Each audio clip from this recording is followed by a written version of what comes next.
Assalamualaikum warahmatullahi wabarakatuh. Kembali bersama saya Erna Nur Aini, dan seperti biasa bersama Bimbel Demi Pena kita akan sharing tentang tema-tema pendidikan.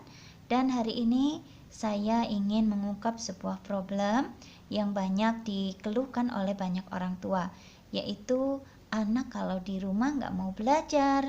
Kemudian ada satu problem lagi, yaitu anak kalau di rumah tidak mau lepas dari gadgetnya. Nah, masalahnya apa ya kira-kira? Ya, barangkali inilah yang bisa menjadi solusi dari keluhan-keluhan tersebut. Harus kita koreksi diri sebagai orang tua, apakah kita sudah membuat aturan untuk anak? Apabila mereka tidak mau belajar dan mereka juga terus-menerus bermain game atau bermain HP, sudahkah kita membuatkan daily routine atau jadwal harian? Nah, kita bisa minta bantuan guru di sekolah untuk memberikan tugas membuat jadwal harian. Kemudian kita juga ikut berpartisipasi dalam pengawalannya, dalam pelaksanaannya. Jadi yang memberikan tugas guru, tetapi dalam pelaksanaan sehari-harinya orang tualah yang menjadi evaluator atau menjadi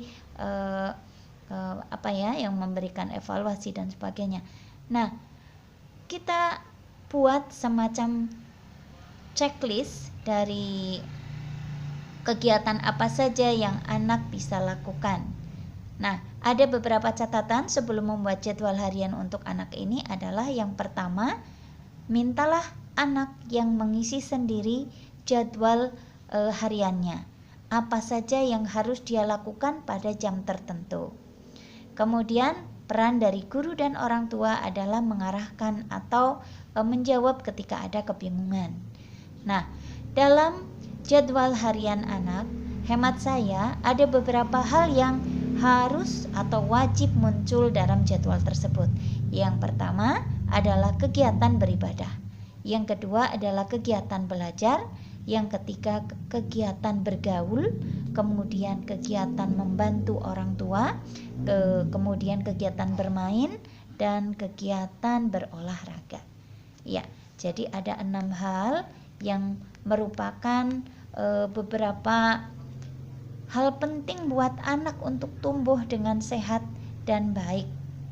Ya, dimana beribadah itu sangat penting, kemudian belajar juga penting, bergaul penting, membantu orang tua itu juga pembentukan karakter, bermain adalah hak mereka, dan berolahraga itu akan membuat mereka tumbuh dengan sehat.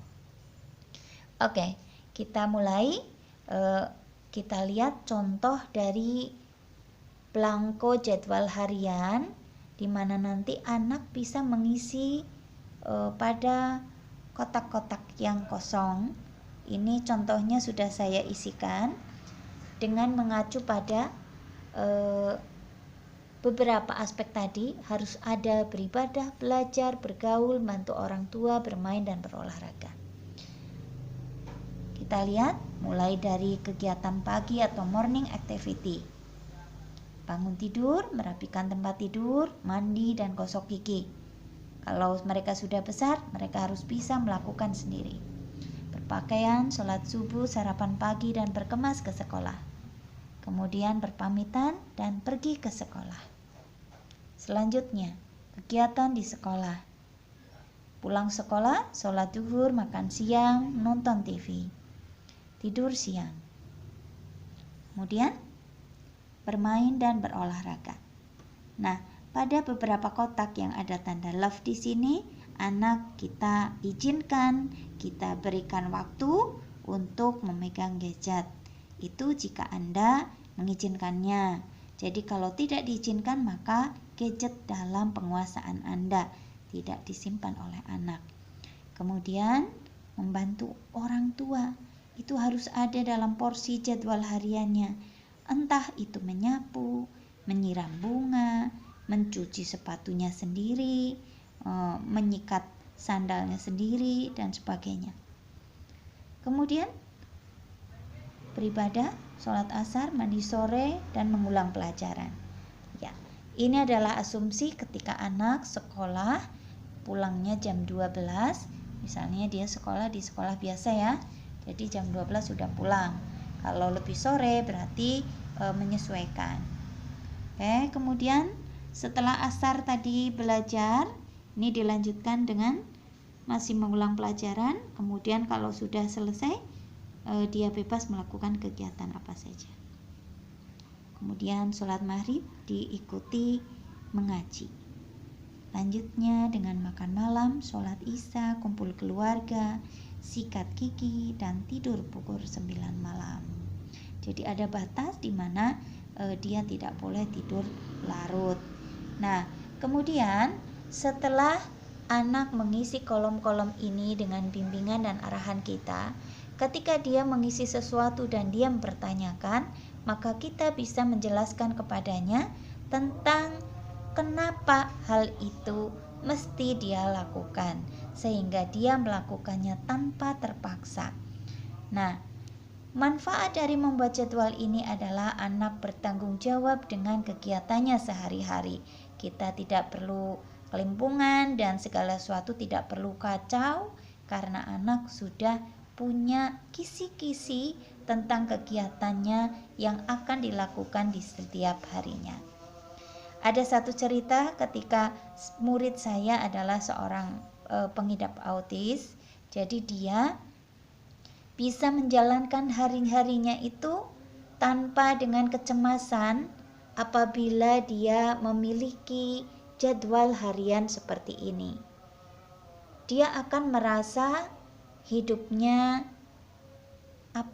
tanpa kesulitan, karena dia tidak tinggal lihat jam, dia harus melakukan apa, dan itu menjadi pembiasaan, yang mana kadang-kadang kebanyakan anak justru tidak mempunyai kisi-kisi kegiatannya sehari-hari. Akhirnya dia hidup dalam kekacauan. Nah, barangkali ini berguna buat mengatasi problem tadi, bahwa anak tidak mau belajar, ya iya karena dia tidak punya jadwal belajar.